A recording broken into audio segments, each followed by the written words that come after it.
Shri Ram Jai Ram Jai Jai Ram Shri Ram Jai Ram Jai Jai Ram Shri Ram Jai Ram Jai Jai Ram Shri Ram Jai Ram Jai Jai Ram Om Shri Ram Jai Ram Jai Jai Ram Shri Ram Jai Ram Jai Jai Ram Shri Ram Jai Ram Jai Jai Ram Shri Ram Jai Ram Jai Jai Ram Om Shri Ram Jai Ram Jai Jai Ram Shri Ram Jai Ram Jai Jai Ram Shri Ram Jai Ram Jai Jai Ram Shri Ram Jai Ram Jai Jai Ram Om Shri Ram Jai Ram Jai Jai Ram Shri Ram Jai Ram Jai Jai Ram Shri Ram Jai Ram Jai Jai Ram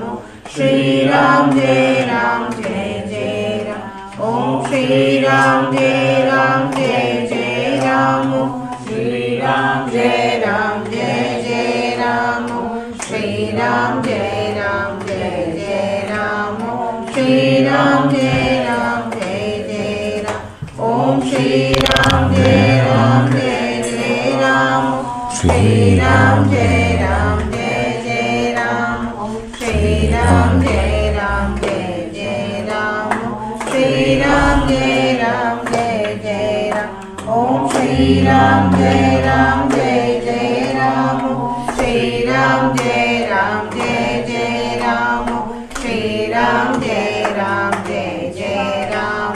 Shri Ram Jai Ram Jai Jai Ram Om Shri Ram Jai Ram Jai Jai Ram Shri Ram Jai Ram Jai Jai Ram Shri Ram Jai Ram Jai Jai Ram Shri Ram Jai Ram Jai Jai Ram Om Shri Ram Jai Ram Jai Jai Ram Shri Ram Jai Ram Jai Jai Ram Shri Ram Jai Ram Jai Jai Ram Shri Ram Jai Ram Jai Jai Ram Om Shri Ram Jai Ram Jai Jai Ram Shri Ram Jai Ram Jai Jai Ram Shri Ram Jai Ram Jai Jai Ram Om Shri Ram Jai Ram Jai Jai Ram Om Shri Ram Jai Ram Jai Jai Ram Shri Ram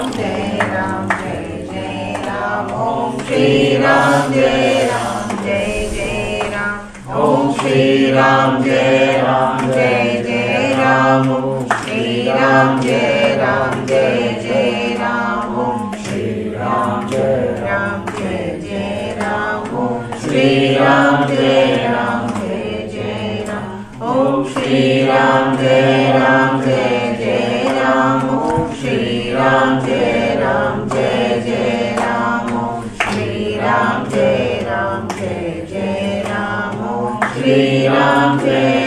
Jai Jai Ram Om Shri Ram Jai Ram Jai Jai Ram Shri Ram Jai Ram Jai Jai Ram Shri Ram Jai Ram Jai Jai Ram Shri Ram Jai Ram Jai Jai Ram Om Shri Ram Jai Ram Jai Jai Ram Shri Ram Jai Ram Jai Jai Ram Shri Ram Jai Ram Jai Jai Ram Shri Ram Jai Ram Jai Jai Ram Om Shri Ram Jai Ram Jai Jai Ram Shri Ram Jai Ram Jai Jai Ram Shri Ram Jai Ram Jai Jai Ram Shri Ram Jai Ram Jai Jai Ram Om Shri Ram Jai Ram Jai Jai Ram Shri Ram Jai Ram Jai Jai Ram Shri Ram Jai Ram Jai Jai Ram Shri Ram Jai Ram Jai Jai Ram Om Shri Ram Jai Ram Jai Jai Ram Shri Ram Jai Ram Jai Jai Ram Shri Ram Jai Ram Jai Jai Ram Shri Ram Jai Ram Jai Jai Ram Om Shri Ram Jai Ram Jai Jai Ram Shri Ram Jai Ram Jai Jai Ram Shri Ram Jai Ram Jai Jai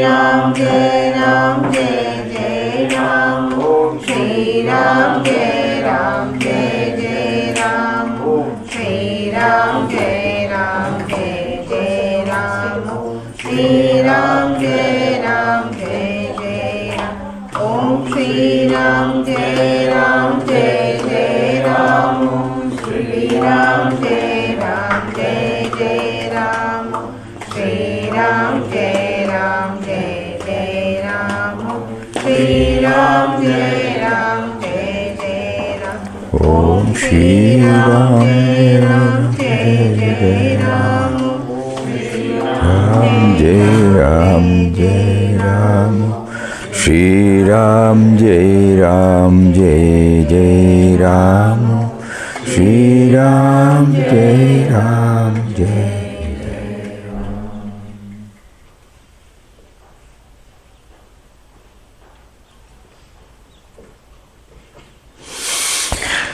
Hari Om, what do you want us to share?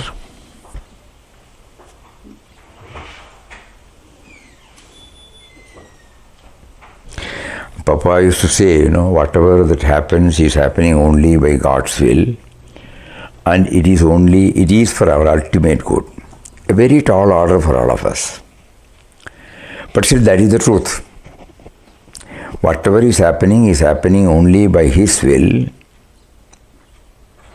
who caused our very birth, who caused the birth of everything, who is behind every individual, every creation, every situation. So whatever happens is happening only by His will, and it is for our ultimate good.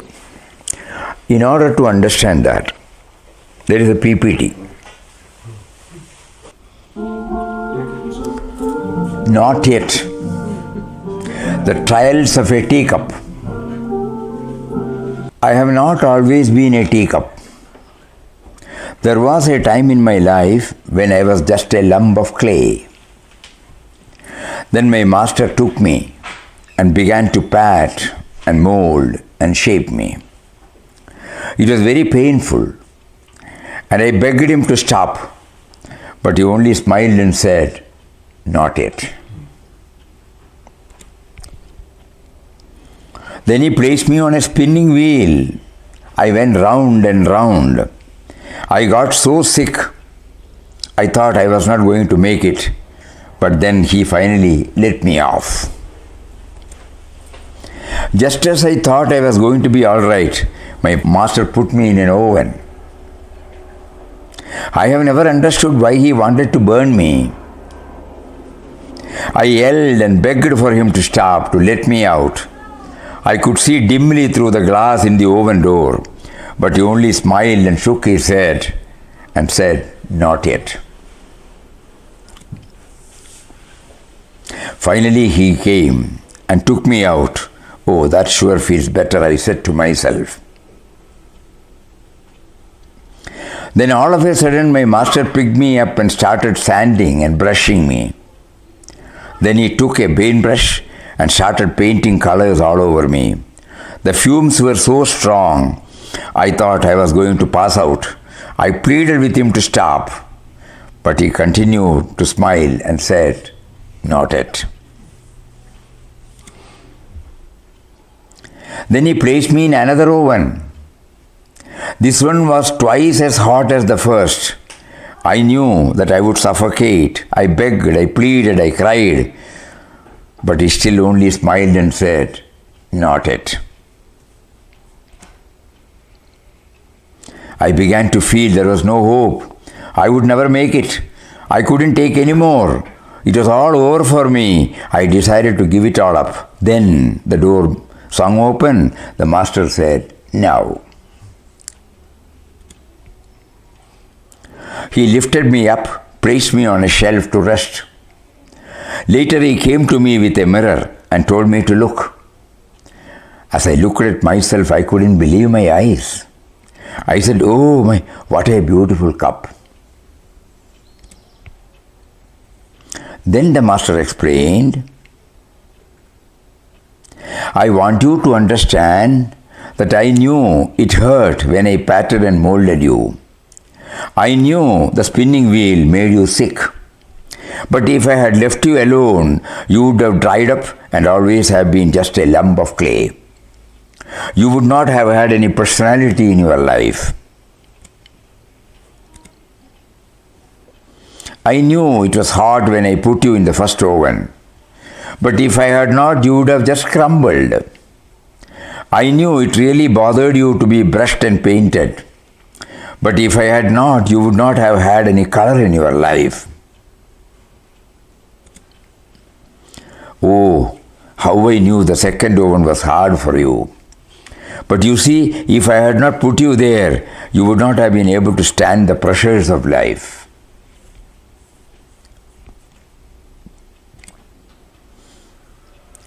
Your strength would not have lasted, so you would not have survived for very long. So you see, when you thought it was all so very hard, I still had you in my care. I knew all along what you would be today. I had the finished product in mind from the day I first touched you. So you see, when you thought it was all so very hard, I still had you in my care. I knew all along what you would be today. I had the finished product in mind from the day I first touched you.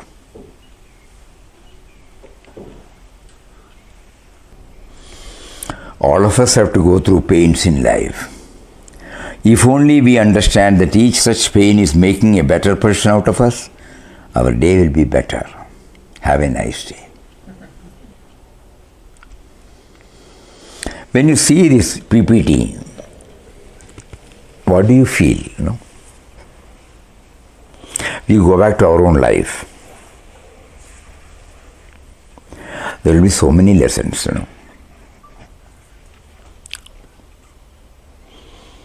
Think about it. Otherwise, we will just see a PPT and then forget about it.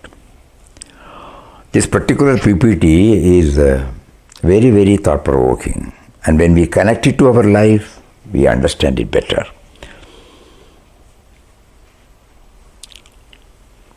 What do you feel?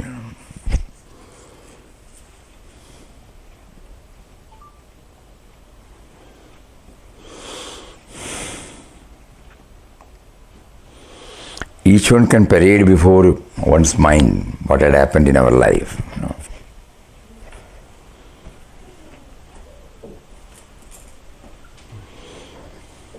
What do you feel when you see this? After seeing the PowerPoint? Yes. Don't worry about the answer. Everything is right.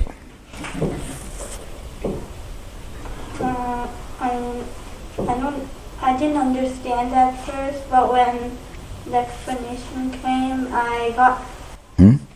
I did not understand at first, and it did not seem to make sense. But then I slowly began to gather like what was that happening, and then I realized, yeah, I guess. What do you feel, man? No. Tell me. After listening through the PowerPoint and going through the PowerPoint, it made me more thoughtful on like our own experiences at school and stuff, and reflected on my own life.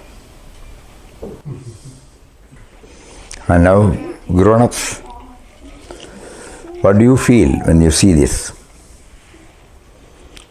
Does it touch and kindle anything in us? No? Swamiji, in the moment of the pain, how can we accept that it will make me better? When you are actually in pain. This question he is asking now. How? Just answer. Based upon this gives you some idea, no? No, but it's an imagination of future. But in the moment of pain, how can It was crying, Why are you putting me? Why are you putting me? Can we not make the journey itself pleasant? Everything has to go through a process, from the raw material to the finished produce. When we were born, we were fresh, innocent. So God, who gave us the life, who was instrumental in having this body, mind, intellect complex, subjects us to go through various experiences. So through this PPT, when you go through the journey of a clay to the teacup, it has to undergo. We all owe everything to our Param Pujya beloved Papa. How did the transition from Vittal Rao to Swami Ramdas take place? Just imagine. Was it like a smooth one? No.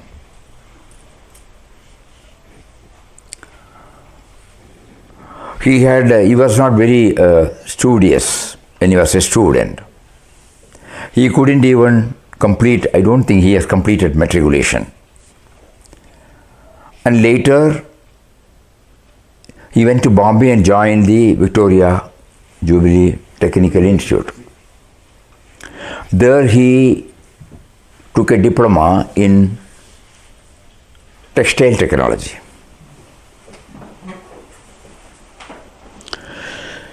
And then he got a job in Chennai. His parents compelled him to get married. He was not for marriage. He had to bow down to the wishes of the parents, and then he got married. And a girl child was born. By the time he thought he would settle down, he lost the job. And then he tried. He got a placement according to what we have been trying to understand through various books in Coimbatore. Still that spinning mill is there. When he got settled down, after 1 year again, he was fired. Then to South Kerala, Parvati Mills in Quailon. There also some problem came. He was about to settle down, he lost that job. Then he tried, got somewhere in Gulbarga, North Kerala. Again lost. Then he went to Gujarat, Nadiyad.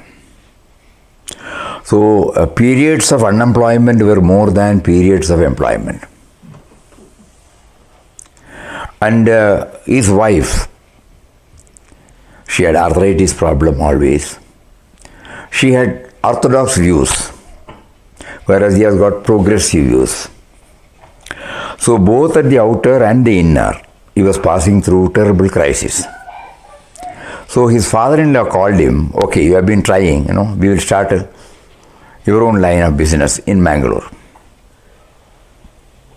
When they started, it was all coming up nicely. But after a period, the decline started, which resulted in a lot of misunderstanding between him and his father-in-law. So he had to sever his connection. Again back to square one. Then his brother came forward and said, we will start our own Vittal Rao Sitaram company. Same, sari dyeing or something like that. It was also coming up very well. But in the shortest time, the decline started. Finally, he ended up with a big creditors list, mounting liabilities. The balance sheet was like this. Liabilities were more, assets were less.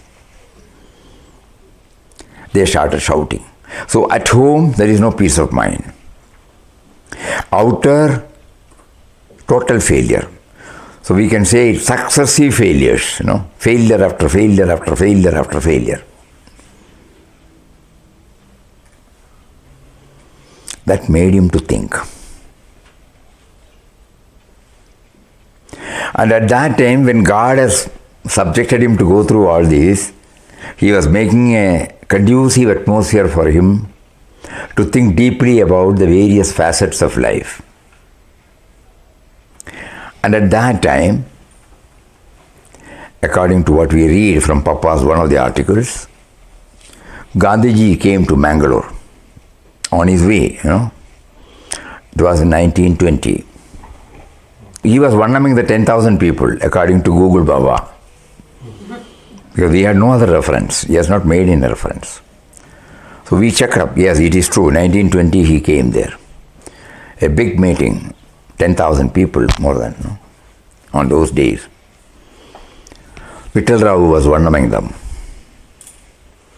He had written, that was the first spiritual touch. Until such time he had no idea about anything. Like all of us, he might have been finding fault with persons, situations, objects. But the moment he saw Gandhiji at a distance, he said something inexplicable, feeling welled up in his heart.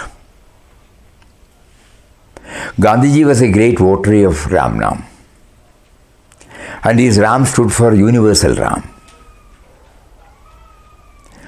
Gandhiji defines it as the mysterious power. Later on, Papa added subtle and mysterious power. That's all the difference. So when he started, at the end of the, Ramdun will be there always in his program, Gandhiji's program. So he also started chanting. It gave him some relief. As soon as he came back home, he switched over to Qadar, started spinning, chanting Ram, Ram, Ram. That was the mantra. It gave him a lot of relief. Inexplicable. Slowly he, the momentum gained. And he has written, there were days when he used to chant 22 hours out of 24 hours. He took a separate room for him to stay. He was totally indifferent to the common run of family life. So wife and child, everybody became panicky. Brothers became panicky. Something has gone off the head. So they sent word for his father. His father was then in a place called Udupi, about a 1 hour journey from Mangalore. Hearing this, he rushed up. But when he saw Papa, he knew nothing was wrong with him. He asked him, son, what happened? So he said, God is making me to repeat Ram Nam, his name. You see that? Not that I am repeating. God is making me to repeat his name. So he knew he is on the right path. So he told him, come on, sit. I will give you a mantra, which a sannyasi has given to me. Later on, we came to know the background of that also. His father was also spiritually evolved person. So one sannyasi came and then he called him inside, take this name, Sri Ram, Jai Ram, Jai Jai Ram, and told him, hold it with unshakable faith that will lead you to a peaceful life. So he said the same thing to Papa, gave him, made him to repeat Sri Ram, Jai Ram, Jai Jai Ram. So from Ram Ram, he started chanting Sri Ram, Jai Ram, Jai Jai Ram. Along with that, in order to have the right perspective while chanting, so that it doesn't slip into a lip level, superficial, ritualistic, he was prompted to read Srimad Bhagavad Gita, Light of Asia, Arnold, on Buddha's life and teaching, New Testament, Jesus, and Gandhiji's books, Young India and Ethical Religion. Later on, he was led or motivated to take up serious Vedantic books like Yoga Vasishta. So that gave him the clarity as to why he was prompted to chant and what should be the background while chanting. When things were moving like this, This is very important. One of the friends called on him. He was a lawyer. He quit the profession because of Gandhiji's call to boycott. So he came and told Papa, I will invest money. I will clear the liabilities. So he said, don't do that. It's a sinking ship. He said, don't worry about it. I have decided to do it. So he came forward. Then he invested, cleared all liabilities, invested more money, more looms were played. So he said, you take care of the production side. Administration, finance, I will take over. The moment we read this, suddenly we find, if we were in that position, we would have immediately said, God helped me. So we will be back to this. Back to our usual command. But Papa knew at that time. These are all transient. I want that which stays with me. So he intensified his sadhana. Rather than getting along with the common run of life, he intensified his sadhana. Self-denial. Instead of 3 meals reduced to 2, 2 was reduced to boiled potatoes with no spices, salt. Instead of shirt, this, one dhoti, one cowpeen and an upper cloth. He was lying on mat. Why, When we are used to certain comfort zone, which we can understand now, we will become not comfortable when it is not there. That means the mind has given space for our comforts. When you give more and more space for comforts, space for God remembrance will become less and less. So he wanted to evict all these things so that more and more mind space is there to remember him. And then he intensified. The more he chanted with this right perspective, he was becoming aware that it was he who was making him to chant. So his chanting was not like our chanting, it was meditative chanting. How he could do along with chanting? Very difficult to understand. For us it may be difficult while chanting to bring out this. Anyway, we have to find out our own method. One method could be during our pause moments, during a non-chanting time, we try to remember the attributes. For that he has also supplied many things, from his experience. Morning we shared, look at the heartbeat, look at the breathing, look at this. There is a power behind it. Who is making me to chant? Then when he was almost getting stabilized in it,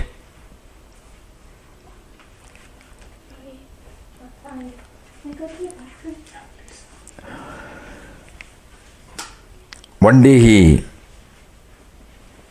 he was having a dialogue with him. This is also a very important thing.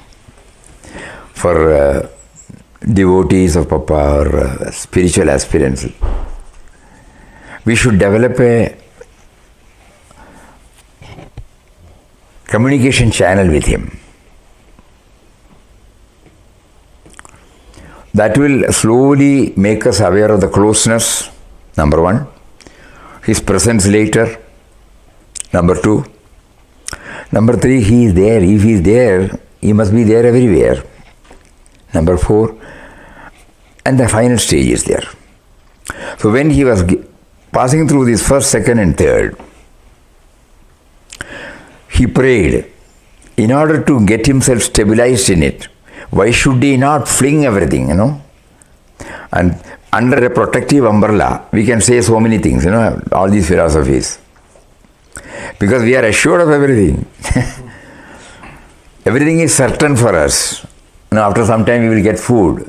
Water is there. Everything is there, But he wanted to throw himself at the complete mercy of the Lord. So though he was living on minimum, barest minimum, he wanted to throw himself out, fully depending upon him. And his son-in-law has written a beautiful word there. God also conspired with him to ensure that one day his wife and child were away for 2 days. Immediately, he decided, yes. So on that day morning, 5 o'clock, the train started. He left, writing 2 letters, one to his wife, so that there should not be panic, they should know. Second thing is to that person, they have to be taken care of, the partner. Those 2 letters, then he left for good. And during this is the word he used, the resolution was made, last line. At 5 o'clock in the morning, he bade farewell to a world for which he had lost all attraction and in which he could find nothing to call his own. The body, the mind, the soul, all were laid at the feet of Ram, the eternal being, full of love, full of mercy.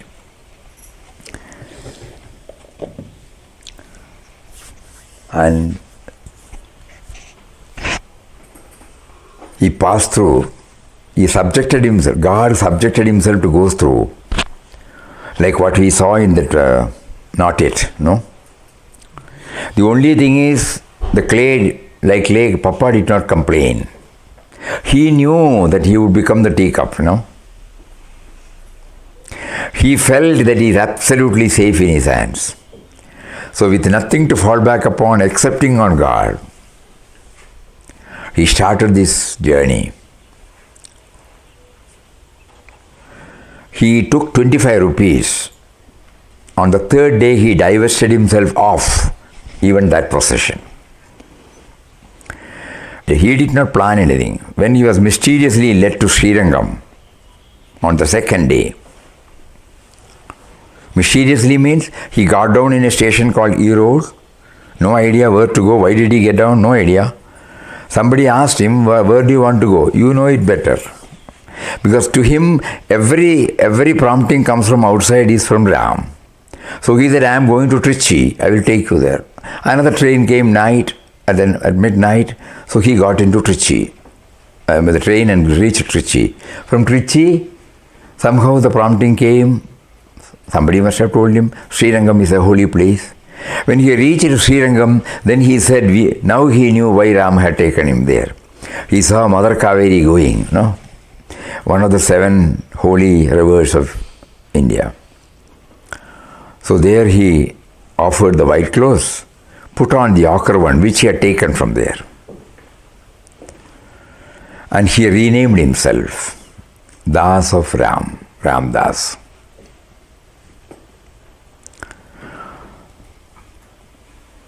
And then he took 3 vows. His life has been absolutely based on his own, non-traditional. His own means not that the individuality. He was guided by Ram from inside. He was not looking up to any guidance from outside. Reliance was total. So he took 3 vows. And the first 2 very touching. Henceforth, this life will be entirely consecrated to the meditation and service of Ram. Very important word. Not merely sitting and contemplating, but to serve him. To feel his presence, you have to go within. To serve him, he is there in the form of the creation. So inward as well as outward. Seva and Dhyan and Nama. That is how in ashram have this triune path. Not that he said, we infer. He started with Ram Nam, and that culminated in taking sannyas, where he took the first vow was, henceforth this life will be consecrated to the meditation and service of Ram. It is not retiring into a cave. Of course, solitude is necessary, but not merely that, to know him and know him everywhere. So then he started his saga. Next day he handed over all whatever he had. When he was only having one more dress and a few books, completely he was free. And the sadhu to whom he has given the money, he told him to make it changes and distribute it then and there. So that the reliance become total, no? And every experience, he was free from mumbling, complaint, nothing like that, no? Everything was positive for him. According to us, he was subjected to go through severe adverse circumstances. And everywhere he was able to maintain this. And finally he came back. So it was a transition from an ordinary person like all of us, grihastha, professional. It started with stress and ended in serenity. Started as a clay, ended in a teacup, useful to everybody. The clay as such, can be useful. It's a raw material. So when we subject clay to go through a process which is painful, in the case of clay, it was grumbling always, complaining always. So finally for us, because we all complain, we have faith, we don't have trust in God. There's a lot of difference between faith and trust. We have faith in the words of Papa, but we have no trust. We don't leave everything to him. In his case, he has left everything to him. We take care of everything and then also pray, There it is not like that. Entire thing has been, lock, stock and barrel has been handed over to him. He became free. So when we go through Papa's as well as this one, for us this not yet, that has got some relevance to us. Because we, as he said, at the time of going through the pain, how am I to do it?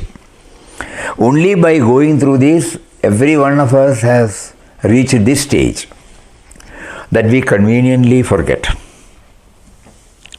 For everything we have subjected ourselves knowingly or unknowingly through various processes.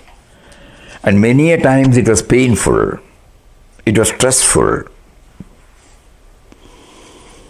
But later on when you come and sit and think about it, how he has facilitated you to this stage,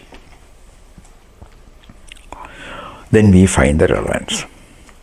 This is where spirituality enters. Until such time we are given kicks and knocks, we may not be very serious. We may still feel we can manage. When everywhere he makes us to meet with failure after failure after failure,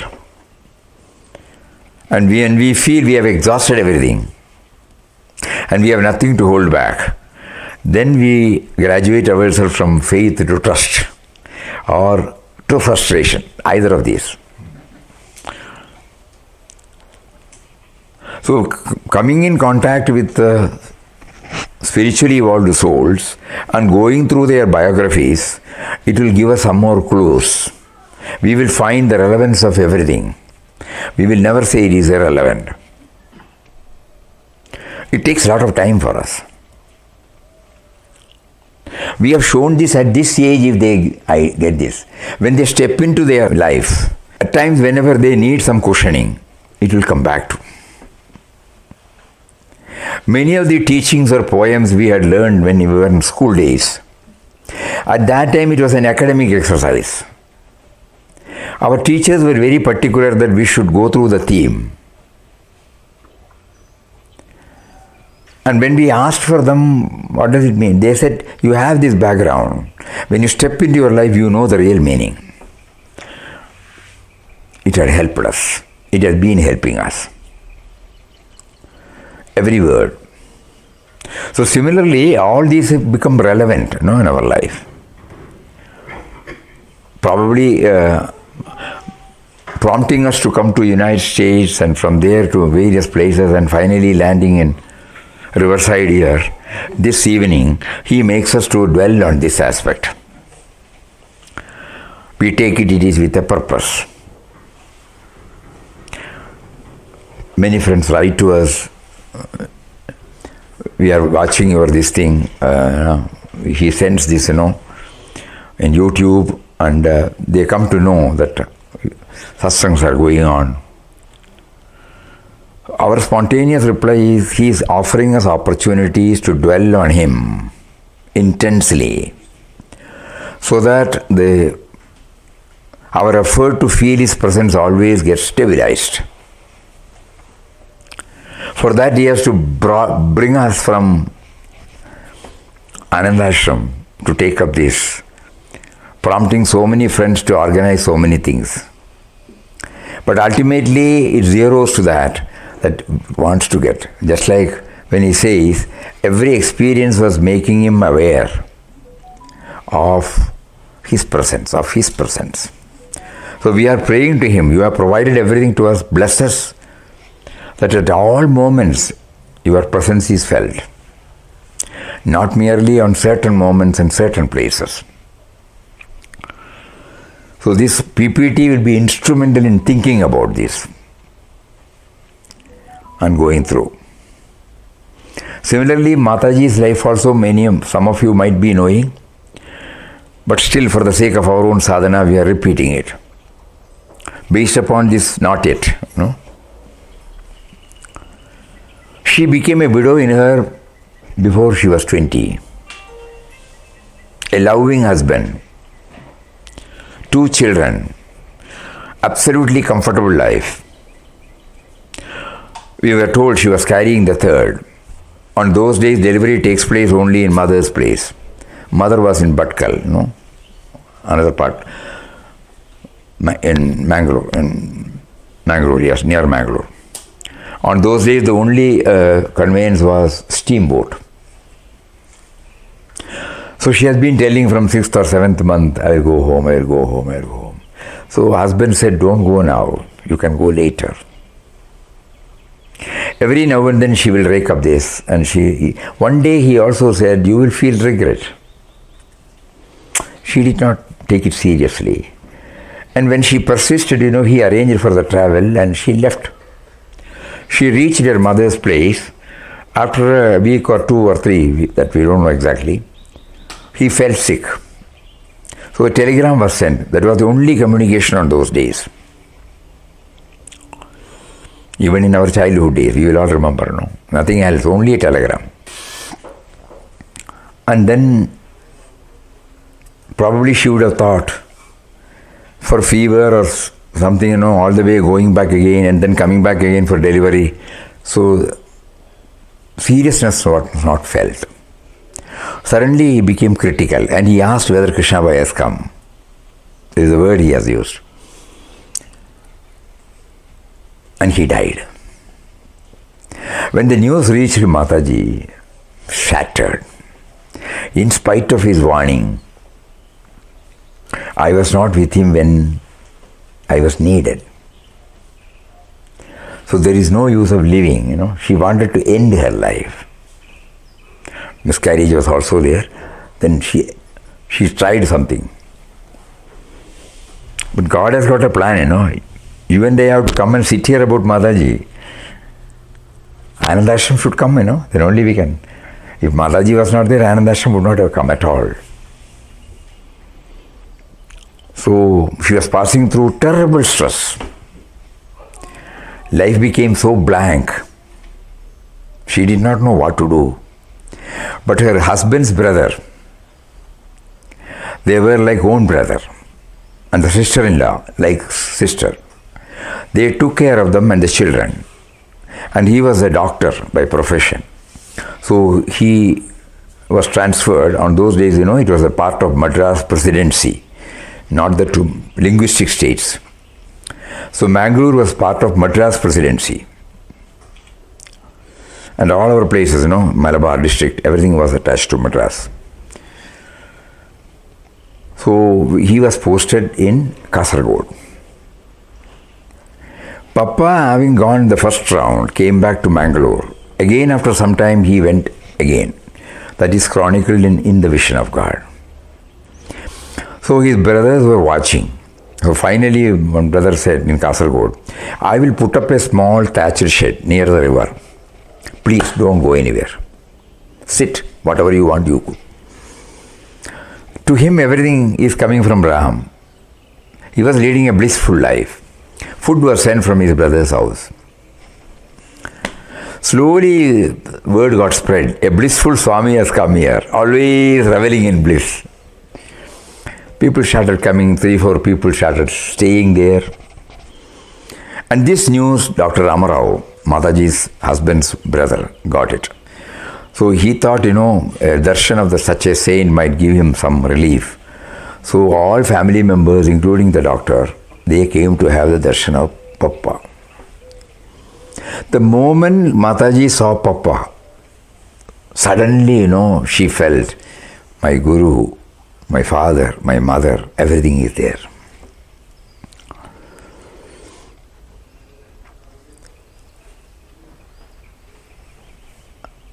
She had a hearty laugh after a long gap, a mind full of something which she cannot explain. And then she started regularly coming from Dr. Rao's place. And Papa initiated her with Ramnam and told her about this. And Papa put her on severe test, like the clay. She has to go to stranger's house. She was hardly 25 years old at that time. Unlike today, ladies are not exposed. She was asked to go to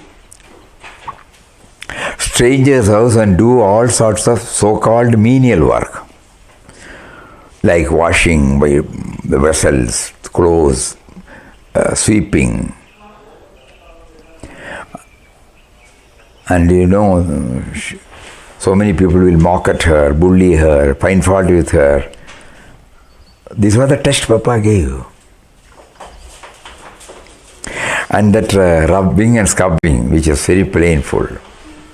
Slowly, instead of finding fault with anybody, instead of grumbling and complaining, she was able to see the finger of God.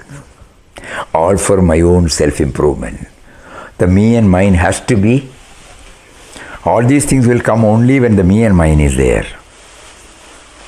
She was able to raise herself from the ordinary me and mine level to a higher level, to a higher level, to a higher level. But everything was all right. She was slowly getting herself freed from attachment to anything. At that time, he got transferred, this doctor. So he had naturally taken, with a heavy heart, she left it to Dharwad, a place called Dharwad. She couldn't stay there for long. So she told, I'm going back to Papa. Very near to Papa's place, ashram, was the residence of Papa's Purashram daughter. She used to call Papa. Mataji started calling him Papa. That is why we all start calling Papa. So she said, I am going back to Papa. The children also, she was trying. The children said, we are not coming. We want to stay with uncle and carry on with our studies. She came alone. Alone in a steamer up to Mangalore and got into a train, got down at Kasargod, walked alone. And then Papa was observing silence in the ashram. Some inmates were there. So he wrote a chit, Mother, you have come to your own home.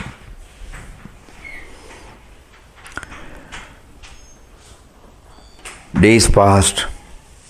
Papa knew that her only weakness was she was revering the form too much, attached to the form. Half a dozen times prostrating, taking a tirtha, offering flowers, like that, So he said, this is a hindrance. This will not help you. So you should not see Ramdas, you should not talk to Ramdas, you should not offer anything to Ramdas. She was asked to stay with the daughter's place. Their intense sadhana was there, and a stage came when she wrote a letter. She will not see Papa out until she sees Papa within. Means the life force. means the awareness, means the intelligence, means the all-loving nature. There is no otherness. Papa said, come back. Others only see a lady staying in the ashram, no? They did not know all this background. Naturally, they developed so many prejudices. So Papa was free from everything. So they said, this lady is unnecessarily staying here. So one night they wanted to kill her, strangling to death. So when it was dead of the night, they threw away the lantern that was the only light there, and went to Mataji where she was lying down, crying. At that time Papa said, Ram, Ram, Ram, Ram. Immediately they released her and went away. Papa took it that was this indication of Ram that she should leave. So immediately he left. So Mataji blocked him and said, wherever you go, you should take me. He extracted a promise. She extracted. And then night they stayed with their daughter. Next day morning they got into a train, got down at Kanyangar, where the ashram is there. There, one of the Purvashram devotees has built a house near the present day. Those who have come, they will know there is a hospital there. So they wanted Papa to come there. So Papa went there, okay. When they were there for a week, Papa had no plan, he is not worried, Absolutely everything is safe in Ram's hand. So somebody went and suggested, why should you go here and there? One version we have read and understood is that they offered 4.5 acres. Somebody said, they arranged for this 4.5 acres. And Papa was taken to the present place and he said, okay, Ram's will. Mataji was taken, she said. Then he immediately informed all the devotees and they started sending some money. And he did not ask for any money. So that was the wish, okay. Then the bhajan hall, not with the minus the veranda, minus the entrance. Only, can you show that? It is there in 1933 form. And then ashram was constructed. The present bhajan hall, inside the room where we go for flower offering, that was the place where he used to lie down. There is a cement platform, that's all. Down today another building is there, There, one room and one kitchen. There Mataji stayed and cooked. A dry latrine was put up near the Goshala now. One well was dug. So Mataji early morning will go draw water, keep everything ready, take Papa. Papa was very weak, if you can see from the photo. So that is how Ananda Ashram came. Now why we remembered all these things and narrated? It was not an easy walk. For enabling all of us to get drawn to Ananda Ashram and to feel inspired by the life and teachings of Papa Mataji, they had to undertake, they had to undergo all these terrible stressful period. Instead of teacup, it is now Ananda Ashram.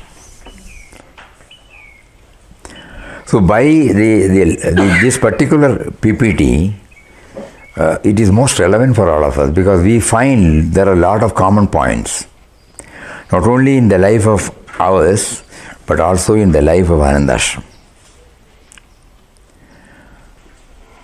Right. This is what he said. At the opening ceremony, as requested by the assembled devotees and friends, Ramdas delivered a short speech. Briefly put, it ran as follows. Ramdas has the supreme delight to speak to you today. A few words at the inauguration of this holy ashram. The ideal which the ashram holds before it is universal love and service, based upon a vision of divinity in all beings and creatures of the world. Here every man, woman or child, to whatever denomination, creed or caste the person may belong, shall have free access. This is a place where every effort will be made to cultivate the spirit of mutual love and service, so that what is realized within its walls may prove as an example for the right conduct of human life in the outside world. The Lord is our help and guide in all matters.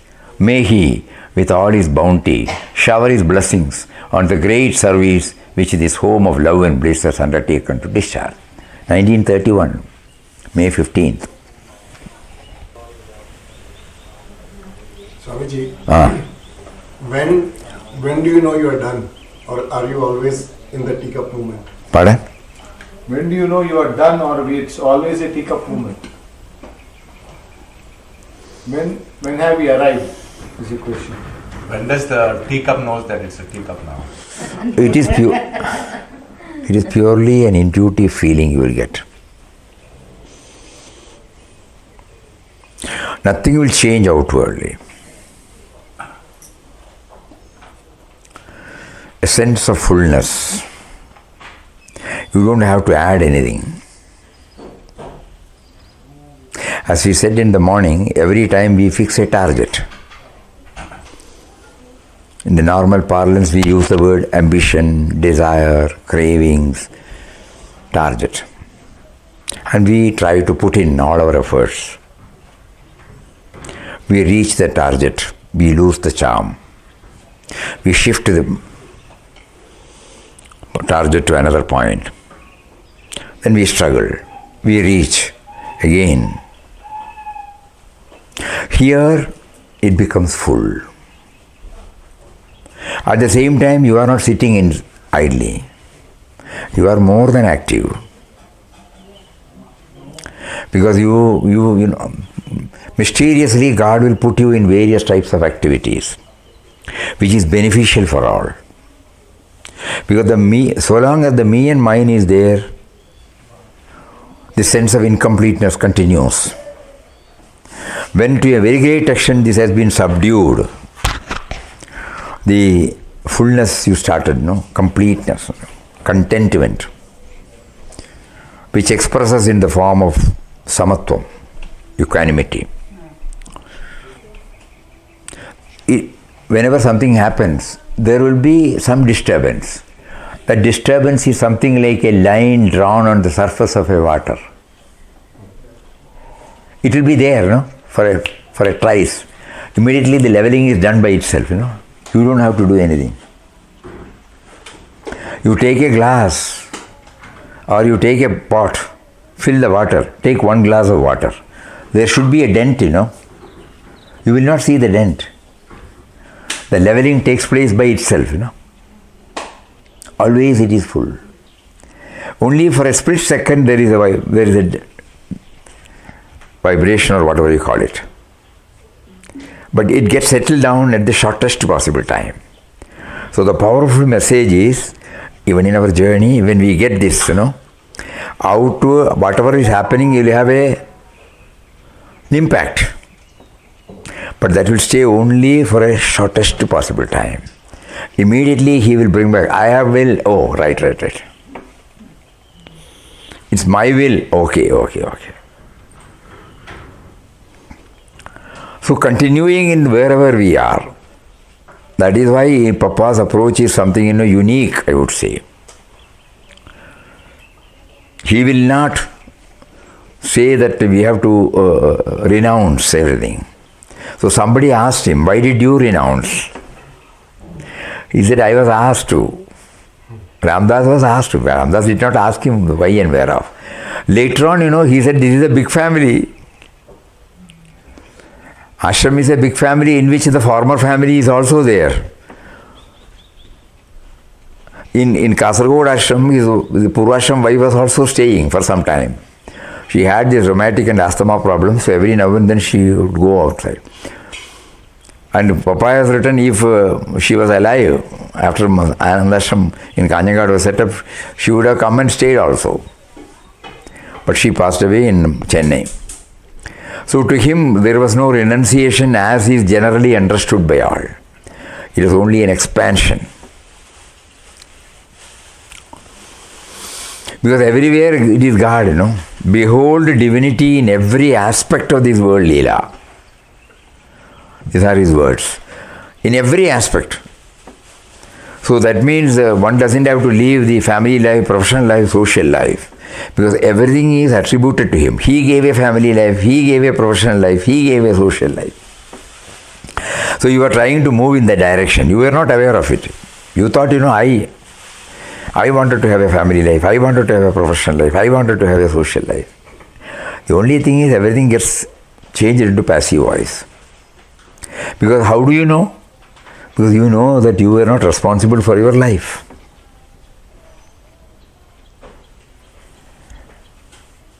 We said in the morning, Nisargadatta Maharaj said, we were not even consulted.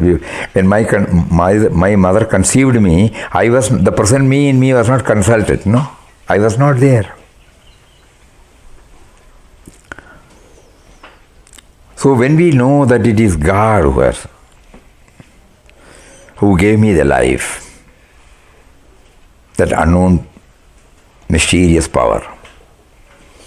Because my parents were born to their parents, Their parents were born to their parents. So that is not the original cause or the first cause. So when we don't get the answer, we go to Bhagavad Gita mornings and in 7 or 8 slokas, he makes it very clear. I am the seed-giving father. That's what he has written in one sloka. Aham bija pradapita. So God gave me this life. Does he not know how this life should be led? After some time, we started feeling this me and mine, and we start planning, we start doing, He gave us a long rope. Okay. When you find everything is working all right, you will not feel anything. When something is not working all right, you start thinking.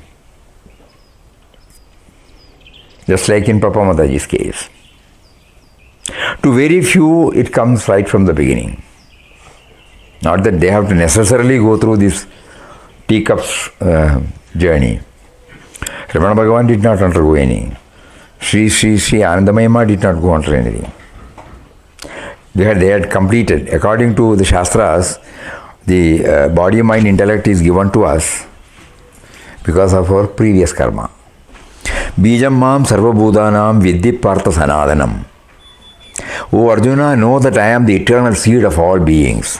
I am the intellect of the intelligent, splendor of the glorious. I am the supreme goal of all living beings. I am also their sustainer, master, witness, which were not known to us till then. Abode, shelter, friend. That's a beautiful word. Suhrit. Gadir Bharta Prabhu Sakshi Sharanam Nivasa Sharanam Suhrid. Prabhava Pralayasthanam Nidanam Bijam Avyayam. I am the origin end. I am the repository and the eternal seed. Yachabi Sarvabhudanam Bijam Tadaham Arjuna. I am the generating seed of all living beings. No creature moving or non-moving can exist without me. It should be understood that all species of life, O son of Kundi, are made possible by birth in this material nature. I am the seed-giving father. My womb is the real Brahman, in which I place the seed. O Bharata, from that is the birth of all beings. So when we know that he is behind this, to get authenticated, we try to understand slowly. Not that the me and mine was not there at the time of death.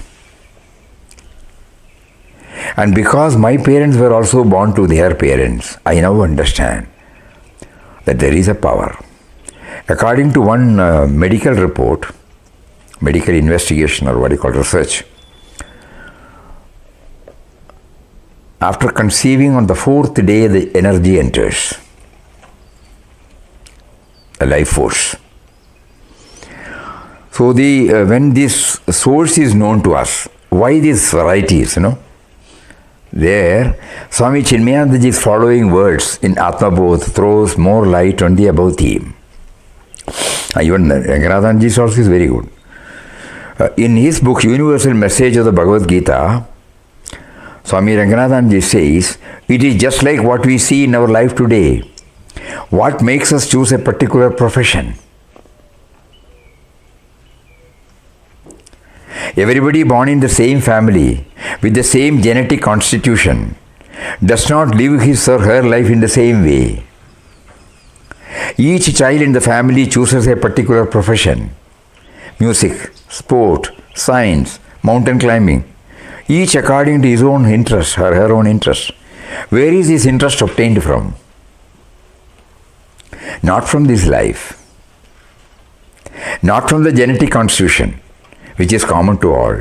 In this life, there has been no experience yet. So that impulse must be coming from the past. And Chimyanji put it in a wonderful word. The enjoyment of pleasure and pain in this physical body is determined by our past karmas. Thought by thought, action by action, we have demanded the present body and mental equipment. In fact, even while we are alive and acting here now, we order the shape of future life to be. Unless we conquer the bad vasanas by right conduct and practice systematically the righteous values of life, we do not come to live in an atmosphere in which our thoughts and actions are sufficiently divine and to be directly helpful for our own progressive evolution.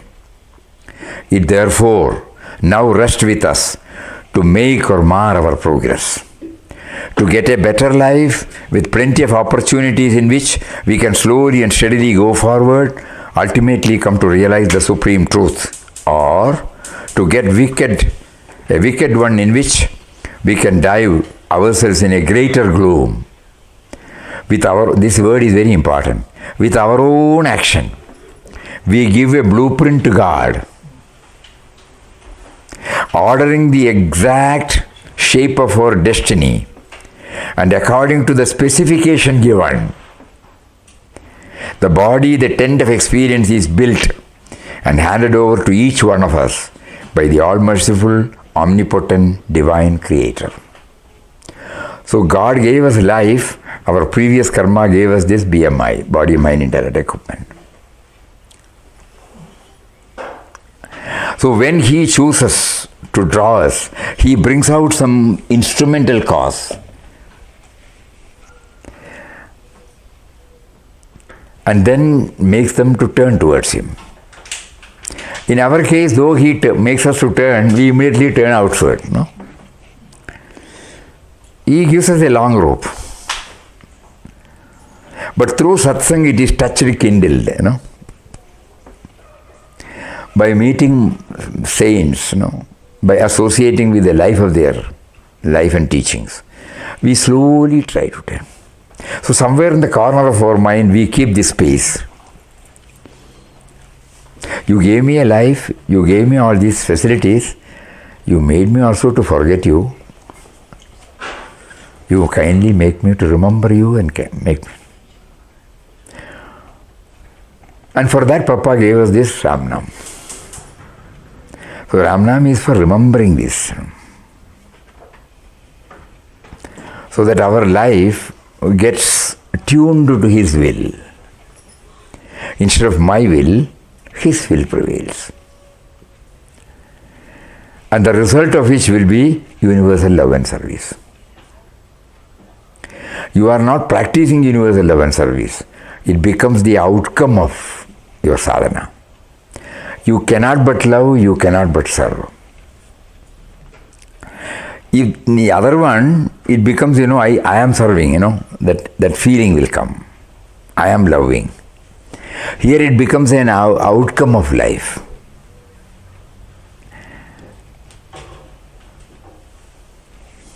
Swamiji, Google Baba provided. This was the ashram in 1933, 31, okay, 31 also. You can see that now. You can see Papa's figure. Very inside room, that was the place where he was sitting. Very blur image, but this Blur. one. Some idea they will get, If they want to see that. Nothing else. And one more building where Mataji stays and cooks. The extensions are all subsequently done. The extension to that All later. Later got added. Till his foreign trip we were told, he was sleeping in bhajan hall, one side. Then Mataji decided to have this extra room because he has developed this knee problem, rheumatic problem. Then somehow forced Papa to agree to this, and then the attached room was constructed.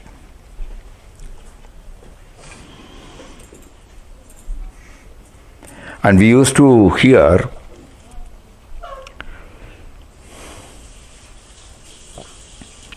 the present day Goshala, those who have visited will know that. There was the dry latrine. Mataji used to draw water from the open well, which is far away from where they were staying. So early morning she goes, draws water, takes it in a bucket, goes to the dry latrine, clean everything, keep water for Papa. And Papa was like this, So he was led, taken there. She will wait outside. And after everything is over, she will clean it again, bring Papa back. And then draw and then cook. Not only for Papa and her, but for anybody with firewood. Even if somebody comes by train at 9 o'clock in the night, Mataji would cook for them and give. Brick by brick. Today we are enjoying, so many comforts. When there was nothing. That is why Papa used to say, Mataji is the Adhisthana Devata of ashram. But for her, this ashram would not have come. Papa would have just left himself. He is not bothered. Mother was a mother for all. And from day one onwards, it was not restricted to ashram maintenance,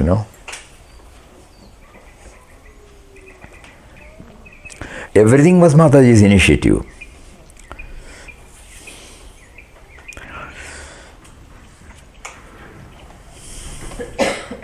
And we go back to the history, then we will understand. Because to her, spirituality means absence of otherness. Nobody is a stranger. All are children of God in letter and spirit. So that in 2 years' time, just like Papa got stabilized by 1920 to 1922, she also, Papa himself has written, her speed was something like Sputnik. On those days we were. In 2 years' time, she got stabilized in it. Erasing me and mine and getting herself concretized in the absence of otherness. Nobody is a stranger.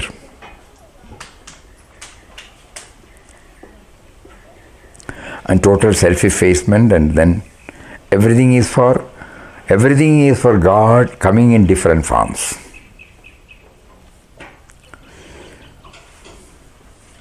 Anybody who visits, somebody might have seen, no? You have seen Mataji? No. Anybody who comes in contact with Mataji will immediately know that Mataji's heart, they have got a space. I saw Mataji when I was like 3 or 4 years old. Anybody, be he a stranger, they all know that. Mataji means Mataji is a mother, is an earthly mother to everybody, not merely a spiritual mother. Earthly mother. She will make us feel that she is an earthly, she is the earthly mother. Our own mother will be there, the earthly mother.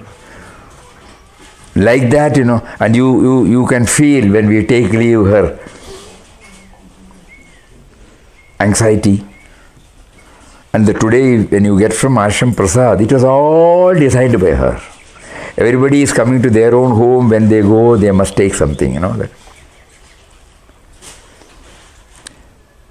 But she was not happy that none of us made use of it in the way in which it was expected. Here Mataji gives left and right to us. The ashram is a school. You have come here to learn universal love and service.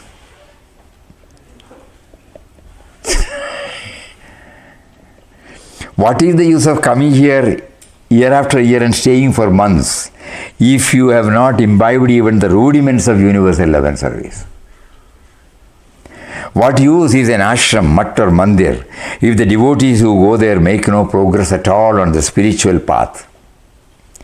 Does any school allow its children to simply come to the classes, sit for some time, go away without passing a single examination? How can you prepare yourself to appear for examinations when you have not even gone beyond A, B, C alphabets? We go there, we stay there, we praise them, we come back, Whether there is any effort on our part to expand ourselves. This is what Mataji wanted. You should not simply stand outside the gates of the mansion, shower compliments and praises on the Guru, and then turn back, without bothering to enter the gates and experience the bliss of Guru's eternal being. When she says, stand outside the gates of the mansion, mentally we stand outside, We praise them and come back. The main reason why you hesitate to enter the gates of the mansion, inside, M capital, that means inside, is because the world outside is the world of I and mine. And you are scared that if you enter the gates and when your mind turns towards the Guru, you would lose the world you have been hugging as yours. You do not realize that far from losing your world, you actually gain the whole universe, which becomes yours when you realize infinite and eternal reality. That's why, these are the words coming from that mother's heart. She will attend to everything, but she will be unhappy if people still stick on to pettiness, narrow-mindedness, and she will give them left and right. Take them into task. But Swamiji used to say that it is like a line drawn on the surface of the water. In 2 minutes, everything will go. Mataji is back to. It's a combination of spiritual mother and the earthly mother. You explained the journey of clay to teapot for Papaji and Mataji very well in your words. How was the journey of clay to teapot for Mrs. Swami? In Swami Satchidanandaji's, it was a different thing. When he was studying, in a village near Palghat, he was studious. He had the same temperament right from childhood, that calm, quiet. But mind was very turbulent. So he wanted to do higher studies. He came with colors, 90 plus on those days, matriculation. But people, his family members who promised that he would get higher studies if he gets this mark, couldn't do it. So he developed total negative attitude, and then he said, what is the use of this life? What is the purpose of this life? This was tormenting him. And many of you elders might know that on those days, immediately after SSLC, we don't have any facility for college studies. So 90% of the family, they will go for typewriting shorthand and then accountancy. So he also went to Cochin to learn typewriting shorthand, accountancy. But he was passing through this severe mental depression. According to what Swamiji told us, his paternal uncle, father's brother, younger brother, he was employed in Coimbatore, working in a British firm. He somehow came to know about the nephew's mental problem. So he told his boss, who was a European, that can you sanction 3 months leave for me? And in my place, will you put him? He is passing through such a terrible. So he needs a break. He said, well, you do it. So 3 months leave, and he was asked to go and join. Even then, to some extent, there was diversion, but it was still bothering him. So one day he saw that, and the Second World War has started. So there was an advertisement for recruiting for the defense. department. He applied. He said at that time the feeling was, if you go to the war front you will die, enough. So he applied, he got it. And whatever or wherever he worked, it was all 100% perfect, So he was taken into the ministerial side. He was sent to Pune, Kirki, from there to Delhi, and he was posted in Dhaka, later on in Burma. Even during that period, this was tormenting him. Why this life? What is the purpose of this life? Because he saw everybody is getting self-centered, They only bother about me and mine, me and mine, me and mine. So one day when he was passing through such a terrible one, he got leave for a month or two, and he came, and his elder brother, who was then employed in Chennai, he told him, you take to chanting of Vishnu Sahasranam. That will give you relief. Slowly that dimension started entering into him, and he found some relief. He went back. Again the same thing was troubling him. One of his colleagues by name Sam Rose, correct. They used to discuss. He was also a little introverted. So he said, one saint had said that there is no disorder in the world. Everything is as it should be. Pujya Swamiji told us that only two people in the world can say, one a madman who is insensitive to what is happening in and out. Other must be a person who has risen above. So he asked him who said. He said there's a saint named Swami Ramdas in South India. Anyway, he left it. As soon as the World War was over, because his record was perfect, confidential reports, everywhere it was top. So the boss came and asked, where do you want that placement? You tell us. He said, discharge me. I don't want any more.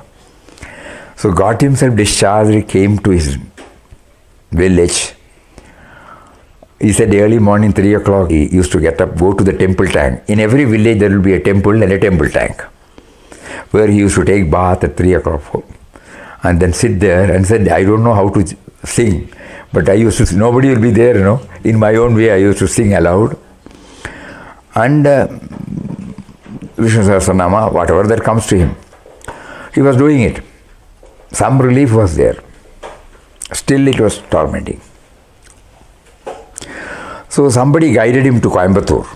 There was a spiritual center, named Spiritual Center, where the practice is, there will be a person who is also advanced in the spiritual journey, who will give you the answer. He is drawing that answer from a saint who dropped the body 2000 years ago, Sri Ram. So he went there and put this question. So the answer came, you are suffering from spiritual dryness. So you have to be in touch with a saint. And which saint? So 3 names came. Swami Shivanji Maharaj, Ramana Bhagavan, Papa Swami. He wrote 3 letters. God willed that either they would not have received or something must have happened. He did not receive any letter from Shivanji or Ramana Bhagavan, but he got a reply from Papa. So he came to ashram for the first time as Ananta Shivan, that was his name. And as he was going, Papa was sitting on the cement bench, immediately after the step 2 benches are there. Papa was sitting there as usual in his blissful mood. So Swamiji went there, prostrated, introduced himself and placed before him the then state of his mind. He is not charmed or motivated to join the common run of life. Married life, professional life, social life. But he don't know the other one. No idea about the other one. So he was in that stage, So, if to repeat his own words, he said, I am like a dry leaf. It can be torn this way or that way by the wind. So don't push me to that. Enable me to get an answer for this. Papa heard everything and then take Ram Nam. So he initiated him with Ram Nam then and told him to hold on to the name with all faith and devotion. Swamiji said he thought he would answer my question, doubts. He waited for some time. Then he asked, can I stay here? Not now, Ramdas will call you later. Having come, you stayed for a day or two and then go. But what about the doubts? So when I write, you will reply? No, Ramdas will not reply. So till that moment, he was so loving. Suddenly he said, Ramdas will not reply. So he was taken aback. Then Papa patted on his back smilingly and said, if you get doubt, take it that you have not chanted the name properly.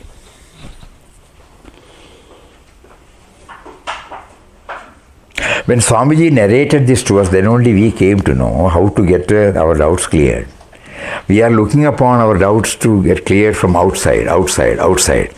Papa got every answer only from inside. So he wanted to initiate him to that process. So Swamiji said, okay, after a couple of stays, he came back. Then he moved to Wayanad, a plantation area where his family has got landed. And his uncle who was looking after, he was involved, he was a Gandhian. And he was involved in various public activities. With the result, the estate cannot be developed or maintained. So he thought, Swamiji would like it because there is no other person, only estate. He was all right. For some time he was carrying on. Then he started feeling, I am getting into this activity again. So he said, you want to go. So his uncle pleaded, I will put up a thatched shed inside the plantation. Whatever you feel like, you don't go. But he was becoming restless.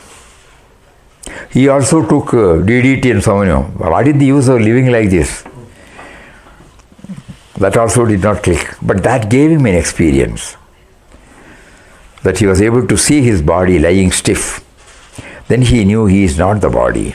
He has a body. And brought him back. Nobody knew all these things. And then he wrote a letter to Papa. Papa said, come. So on January 26, 1949, he came for good. Devotee had asked, if somebody can preserve the Satsang Papa gives at the ashram, it will be useful for the posterity.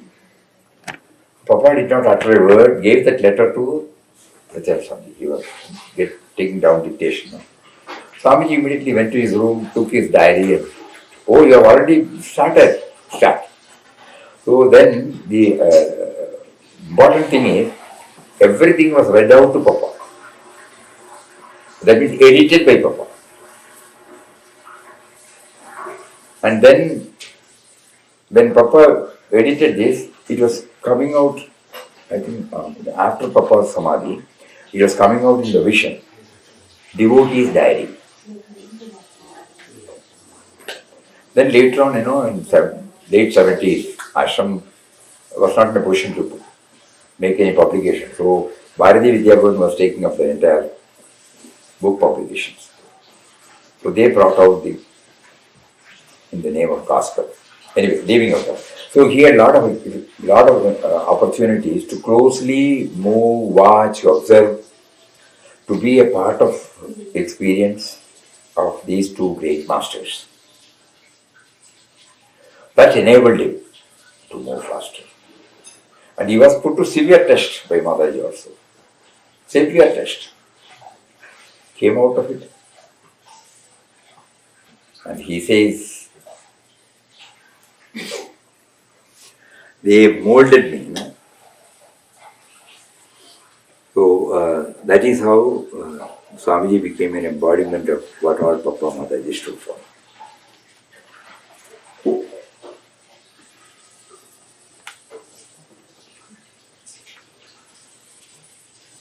same absence of otherness. Normally, spiritual aspirants who have been closely associating with Papa Mataji Swamiji's life will put it in this way. Papa touches the blissful aspect. Mataji touches the absence of otherness aspect. Pujya Swamiji touches and kindles about self-effacement, humbleness, humility.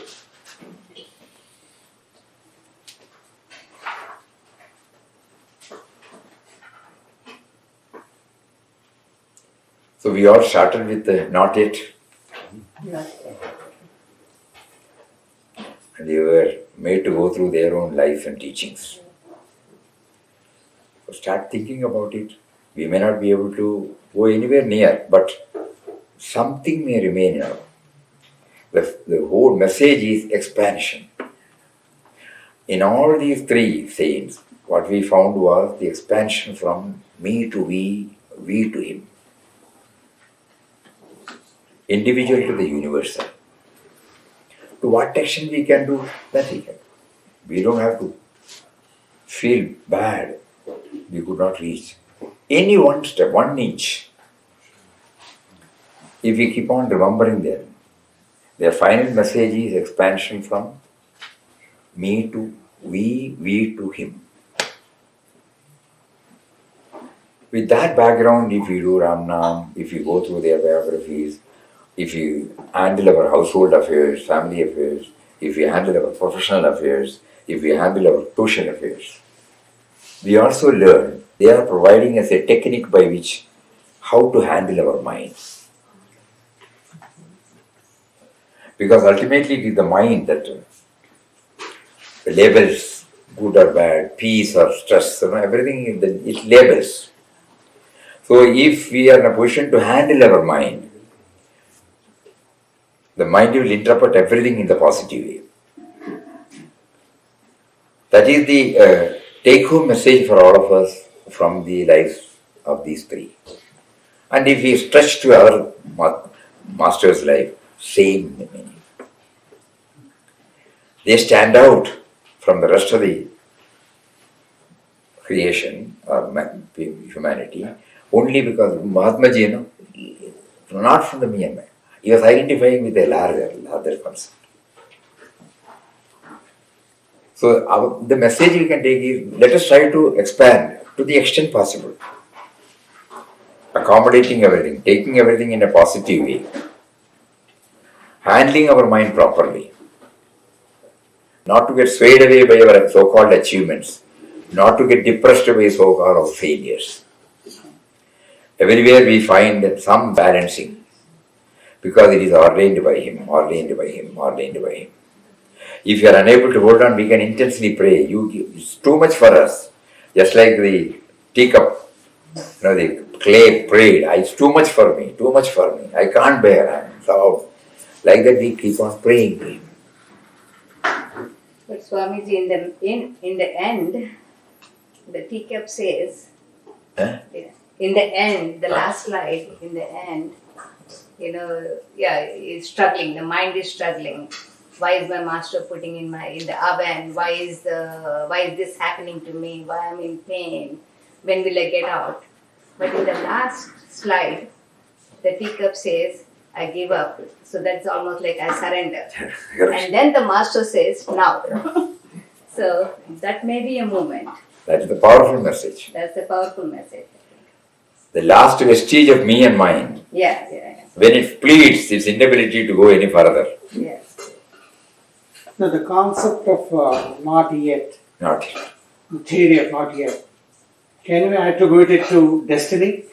Because unless the right time comes, that you will not reach the finale. If that is, can we attribute to destiny? God's will, destiny, everything is a synonym of the same thing. Okay. But if you take it as it comes and go through it. Yeah. Everything gets arranged. Yeah. Even today, Anand Ashram is being run based upon that.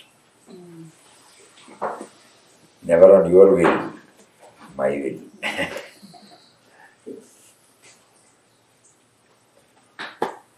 It's a perennial source of reminder to all of us. Whenever the sense of me and mine steps in, we have to just remember their life and remember the ashram life. Because it is not a theory, it's a fact, 100% reality.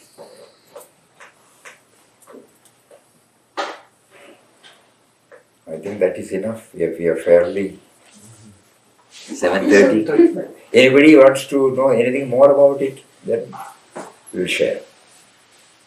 We need to know about you. How did you reach here? God will. He made our circumstances in such a way that we are here now. That was also a long period, But now sitting from here, when we look back, we find this teacup, lot of such stories there, are there behind that. Somehow he pushed us to the career in early 17th year we have to enter into professional life. So at that time he saw to it that normally we were not, at that time the mind was not in a position to accept anything. But through some friends, we were made to attend Swami Chinmayanandaji's lecture in Madras. We were employed in Chennai at that time. And the first word, because we went there as a critic, we were not subscribing to any of these. But the first word he uttered on that day, it must have been in December 61. Because we were thinking, what is the use of learning Bhagavad Gita and all those things? We have to go work, earn, send something to our parents. And these people who are giving discourse, they don't have any personal responsibility. They can mug up and say, I am not interested. But a friend forced. So the opening remark of Chinmayanandaji was, 5,000 years ago, if one Mr. Krishna had talked to one Mr. Arjuna, why should you and I hear? What has it got to do with our challenges, the challenges which we face, the duties we have to perform, the commitment we have to honor? Then immediately he said, this is what we have been thinking. And he said, during the next 21 days we will try, earnestly. And if we don't think it's worthwhile, we will all go to the Marina Beach and dump the whole thing into the sea. That was his introduction. And we did attend. And started slowly thinking about there is some other side for this life. And in 63 he made a moving reverence about Papa. Not only about Papa. He said, we are assembling here for the 10th anniversary celebration of the Chinmaya mission under a very sad shadow. Under the shadow of the demise of two mighty missionaries of this country. We are left alone like orphans. Very touching. We were there to hear this, choking. Swami Shivananda, who was working very hard, who made a mark in this era, is no more. So was Swami Samdas of Kanyagar, who had indeed made a temple of sadhana in his own ashram. They are no more with us in the sad, gloomy darkness of the spiritual kingdom of the country. When we look around, we are almost left alone without anyone to lead us to light. They are not doing it in the sense of missionary work. In our own time, Shivananda and Ramdas did such mighty work. We do not find now any institution wherein seekers can get personal or individual attention. In this condition, it is all the more incumbent upon us to stand together, and in our total strength, we come to a certain strength which these mighty masters themselves could individually give to the country. So 63 was over, 64. God facilitated us to go to ashram and meet Mataji. At the first meeting, in untold words, not a single word, not a single advice was given to us there. But she gave us the feeling, you may do whatever under the banner of spirituality, But ultimately it should be to reach absence of otherness. And then we started going to ashram also whenever leave comes. We also visited many other places. Go through so many things. When he made us free from all commitments, in 88 he made us to think. We were staying alone in a farmhouse, doing everything by ourselves, and also working with a very nice person who was bringing our spirituality into daily life. So it was a great inspiration for us.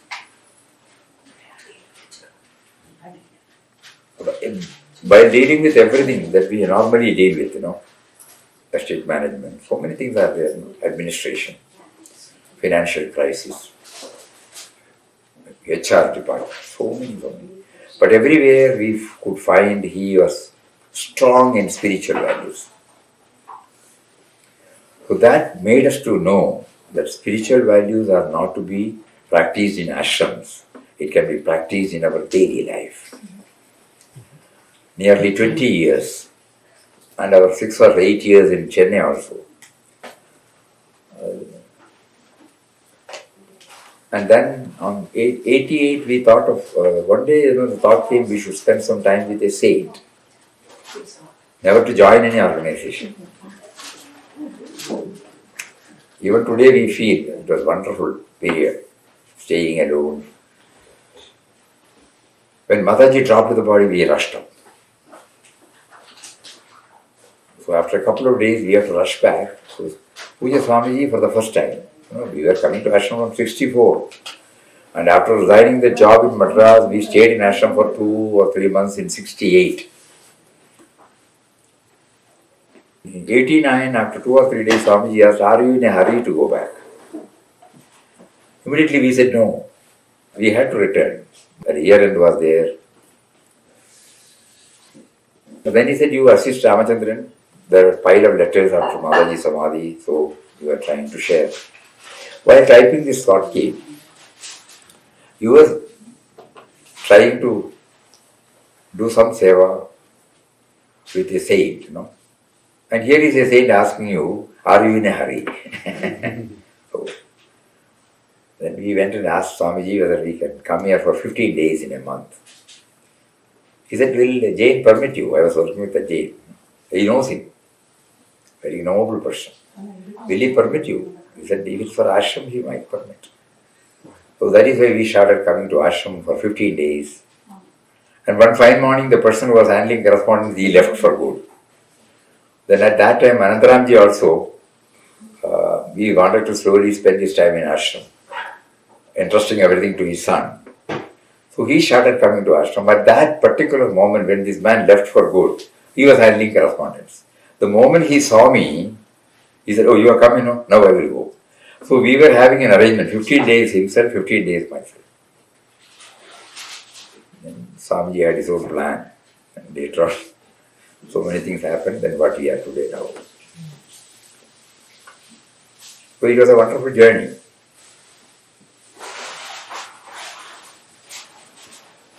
To always think about the inspiring life of all saints, that itself is a sadhana.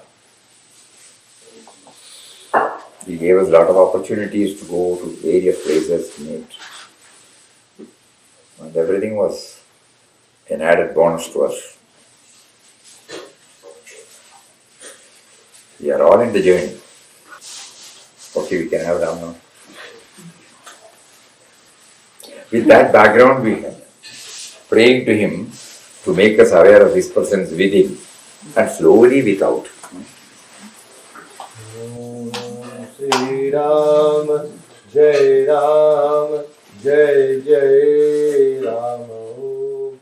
Shri Ram, Jai Ram, Jai Jai Ram.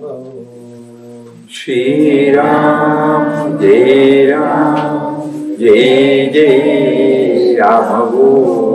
Shri Ram, Jai Ram, Jai Jai Ram.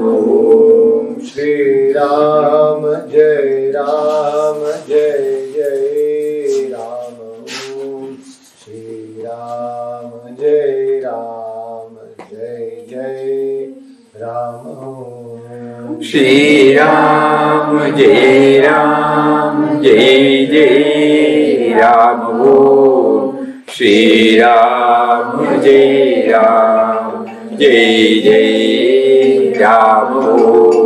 Shri Ram, Jai Ram, Jai Jai Ram.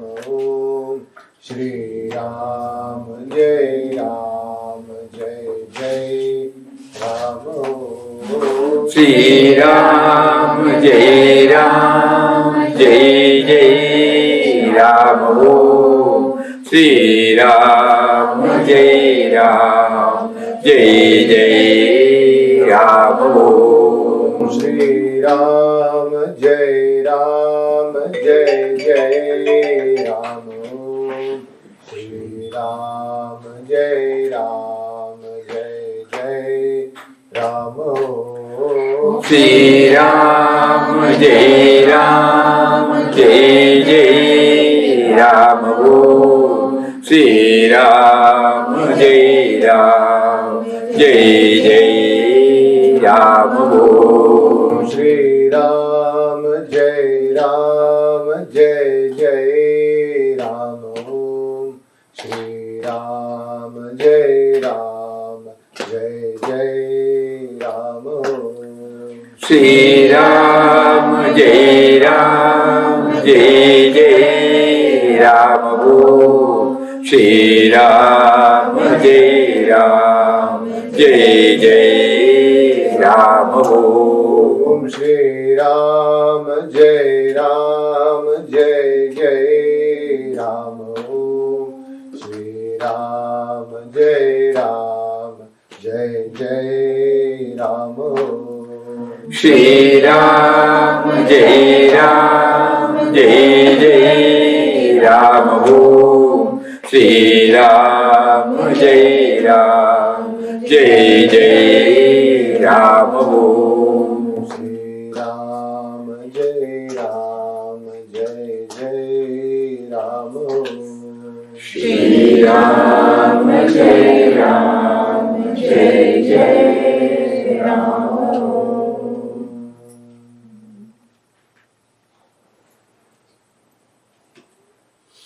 Hari Om. One more uniqueness we forgot to mention, that Papa's approach is a combination of jnana, bhakti and karma. It is not related to a particular form of worship to a deity. That is why you don't find any idol worship in the ashram. Papa was not against it. At the same time, Papa doesn't want us to limit. When you visit a temple, the deity is there. We go there, stand in the queue, spend a lot of money, time, and have the darshan of the deity. And when you come back, when we ask how a good darshan, all these things are okay. Oh, all right. But you leave the deity there and come back. So he, on a different occasion, he clarified this. Hanging on to an external prop in spiritual matters is a hindrance, because your center of interest gets cramped and localized and denies you flexibility of expansion. Denies you the flexibility for expansion. You will only see there and come back. So that is why right from day one, is in Visadhana, he was relying on the impersonal aspect of Almighty inside. Unfortunately, we did not understand. So he was referring to that impersonal reality as Ram. And Mataji started addressing that principle as Papa after getting permission from Papa. She was trying to repeat Ram, then she said, when I repeat Ram, again the distance comes. But if you allow me, I will repeat Papa, because that seems to be more closer to me. Then he said, if you mean that Nirguna Niragara Shashvata Ananda Swarup, you can use that word. Unfortunately, none of us knew, no? When we started saying Papa, somehow this idol worship in a different form has come into action. That is why we get stunted. If we are very clear about it, then there is no problem. And once we asked Swamiji, though you were with Papa for 14 years, how did you develop a sense of detachment to his form? Then he said, I put up the same thing to Papa. So Papa answered, pass it on to Ramdas. Anything. So what does it mean? So he will not give any other clue. So again he went inside, so he could know. Then he said, 2 times a day I prostrate before Papa. First, as soon as he sees him in the morning, and when he retires. So at the 2 times he used to bring this point. What is the prayer? This is very important. I am prostrating before the indwelling and all-pervading reality whose presence was made known to me through this form. I prostrate before the indwelling and all-pervading impersonal reality whose presence has been made known to me by that form through this form. So having reverence for this form, at the same time getting connected with the impersonal aspect. That is why he was in a position to feel detached. This is what he told us. We had an interview with him when every devotee wanted to bring out a souvenir on his 50th dedication to this ashram. So on 26th January 1999, he was completing 50 years. So many people are telling so many things about him. So we wanted to have all these things verified, authenticated by himself. So one day we went and told him, we want to have an interview with you. Then he said, for what? He'll tell you. He did not know about the souvenir. So we took the tape recorder and went inside, framed these questions, asked one by one. Then he answered all this about his sadhana, about his days. So these were all revealed to us by him. And then it was becoming clearer. So while revering the form, we should also feel riveted to, grounded to, stabilized in that person. Then only this absence of otherness will come. Otherwise, in one letter he has written, somebody, why again and again desire to see Ramdas? If you take him as merely an individual form outside you, it is not worthwhile to see him. As such a desire is fraught with fear of loss and pain of separation. On the other hand, if you understand Ramdas as the supreme truth that pervades the entire universe and ever dwells in your heart, then your desire has no meaning because you are already established. Have Ramdas in your thought as the impersonal, immutable, deathless cosmic spirit and give up attachment to external forms. Directly you do this, you will attain liberation and immortal joy and peace within yourself. The last line is, don't substitute a golden chain for an iron one. Both are causes of bondage. Everything he has dealt with. Every doubt that comes in our mind.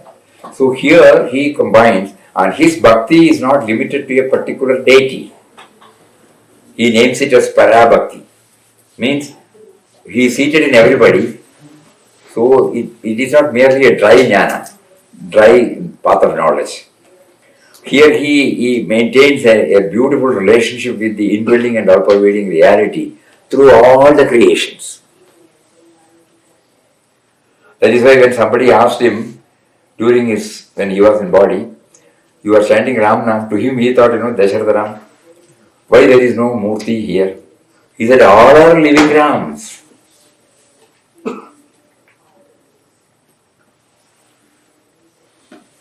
So bhakti, devotion means devotion to him. Devotion is necessary, otherwise it becomes dry. So devotion to him in everybody. Not devotion limited to a particular deity. The deity represents the all-pervading and indwelling form. That was the purpose of deity worship. So the Papa adopted this method, Parabhakti. That is why you will not find any dryness, you will not feel it as dry when you go through his teachings. There is always a devotion there. But devotion not to any deity. Devotion to that impersonal aspect. He wrote a beautiful article called Impersonal Person. Very deep, highly introvert, very deep. But at the same time, this paste of love is there. So we should all remember this. There is a harmonious blend of jnana, bhakti and karma in his approach. Not merely jnana, not merely bhakti, not merely karma. Everything is centered on him. To know him is jnana, to love him is bhakti, to serve him is karma.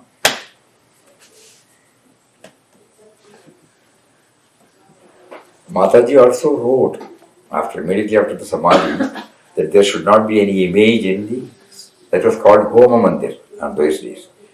Nowadays, because two more are there, we have removed that name and said Samadhi Mandir of Papa, Samadhi Mandir of Mataji, Samadhi. At that time, it was Homa Mandir, where you offer everything. Homa means, havan. The sense of individuality is being offered to become one with the cosmic self. So she has written in September 1963 in the vision that there shall not be any images, there shall not be any rituals. It is a place where you get connected to the cosmic self. Till 1988, whenever we go there, we used to spend some time. In 68, we were all joining Mataji also. She was taking us there for half an hour. For the invite, silent. We sit silent. Mataji, ladies will sit on the other side. We will sit on this side. You connect up the reality in whatever way you feel comfortable. It can be in the form of mental chanting of Ramnam. It can be on dwelling on his attributes. It can be on concentrating on our ingoing, outgoing breath and feeling that serenity, peace, the stillness inside, silence inside. But later on, so many things happened. God willed that in 88, when Mataji was seriously sick, prompting came to the devotee to request Mataji to have Ramnam in this Homa Mandir. Swamiji had to say yes. It was started. When Ramnam started, there should be somebody should start, somebody should end. So Arati came, flower offering came, and when Mataji dropped to the body, next Samadhi Mandir came. There will be two Samadhis. So somehow prompting came to Swamiji by himself or by somebody we don't know, to have the cutout of Mataji. When Mataji's cutout is there, how can the Samadhi Mandir remain without that? So then somebody brought from abroad that photo. At that time, India had not developed. So Papa was, as usual, everything started. It was not like that till 88. Silently we will go sit there. We can go there at any time, spend as much time as possible. So we all used to take small books, Thus Speaks Ramdas, read for some time, or in quest of God, go there and sit. If we feel sleepy, we can do the pradakshina silently. Again sit. So that was a place given to us for this dhyan, Nam Seva Dhyan. That was a place given to us to connect ourselves internally with Him.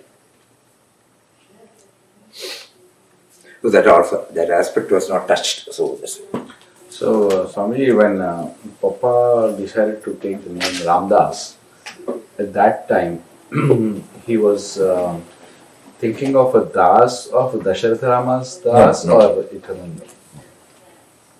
He was well established in the indwelling and all-pervading reality.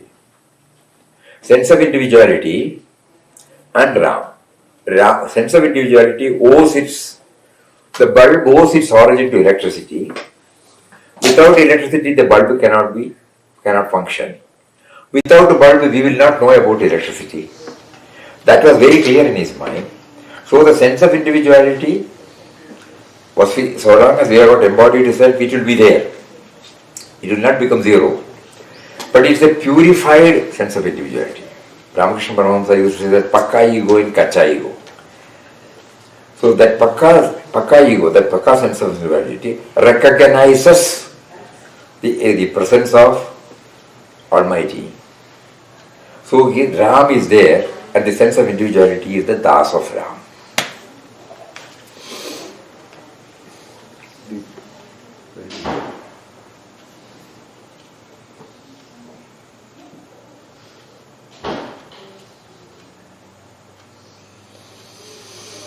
Hari Om.